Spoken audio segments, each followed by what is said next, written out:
আসসালামু আলাইকুম। আমাদের এই কুকুর বাচ্চাটা আমরা পেয়েছি আমাদের বাড়ির পিছনে একটা গাছে ছিল বাসাটা, সেখান থেকে পেয়েছি। একটাই বাচ্চা ছিল, আর একটা পাইনি। তো বাচ্চাটাকে নিয়ে এসেছি আমরা বড় করার জন্য। তো এটাকে খাওয়াচ্ছি, এটাকে মুরগির যে ফিড আছে সেটা খাওয়াচ্ছি। আমাদের পাখি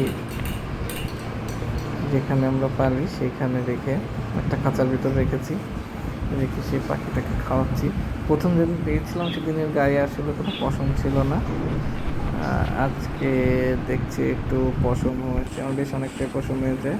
এবং সবচেয়ে ভালো দিক হচ্ছে একে মুখ হা করে খাওয়ালে খায়, এবং পেট ভরেই খাই, পেট ভরেই খাই।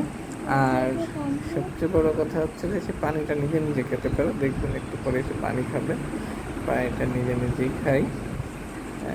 সবসময় পানি নিজে নিজে খেতে পারে।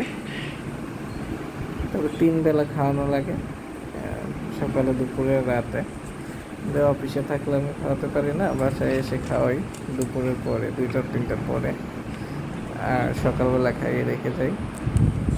তো এইটার বর্তমান অবস্থা 3 দিন 4 দিন নিয়ে এসছি আমরা। দেখেন কি সুন্দর পানি খাচ্ছে, কি সুন্দর পানি খাই দেখো, নিজে নিজে খাচ্ছে, ঠিকই ফেলেছে খাওয়া।